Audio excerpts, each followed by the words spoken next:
Nearly 2 weeks ago now, the Olathe School District was launched into a frenzy when reports surfaced that gunshots had been fired inside of the Olathe East High School building.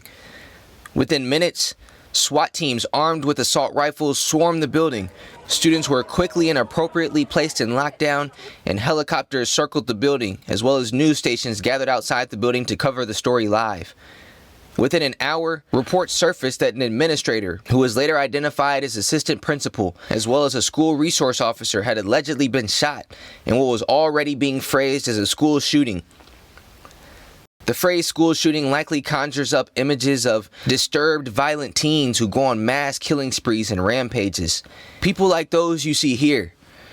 Nearly 100% of the time who are white students who write in their diaries and give off numerous warning signs of vicious and murderous thoughts.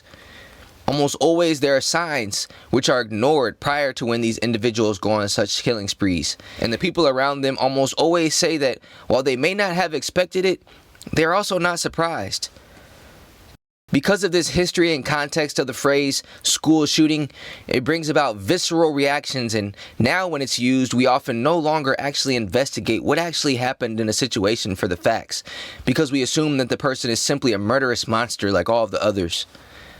But was what happened at Olathe East High School that day a school shooting, or was it something different, and perhaps far more disturbing? Well, to start, this scenario already differs from any other in history because it involves a black student. That black student is 18-year-old Jaylon Elmore, who now still remains in critical condition after sustaining gunshot wounds from police officer Erik Clark. Unlike school shooting scenarios, Jaylon did not pull his weapon out and attempt to use it on students.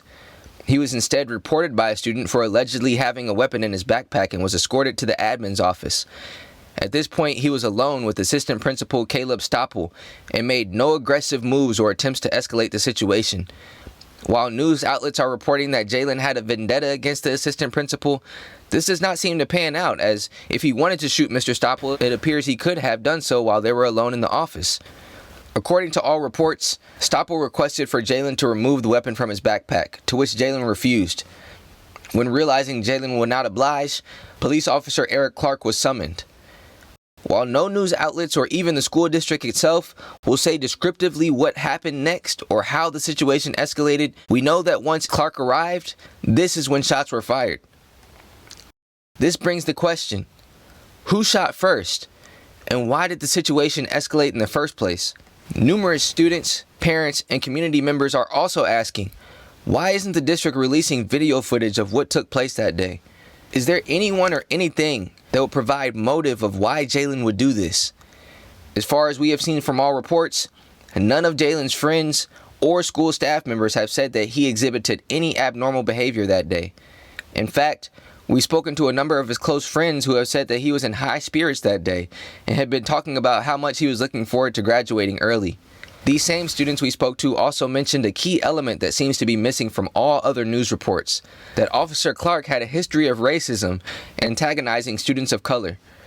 This is in direct contradiction to the hero narrative currently being unquestioningly parroted by other media sources. It is possible that Clark acted heroically that day, but this is not something we should blindly believe without evidence, as most media outlets seem to right now. We spoke with a student who was close friends with Jaylon and has known him for years. This is a bit of what she had to say. Quote, "He was the type of person to always have great energy and make people feel comfortable. He was always so fun to be around. We would be walking in the hallways and he would talk to a random person and just make them have a better day. He was super respectful. If he saw an adult, he would be like, 'Good morning.' All of the people who are speaking out about this are getting suspended.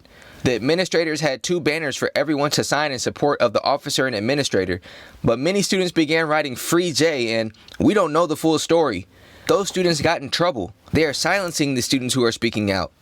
Somebody made a separate sign for Jay for people to sign, and the administrator ripped it up in front of her face." End quote.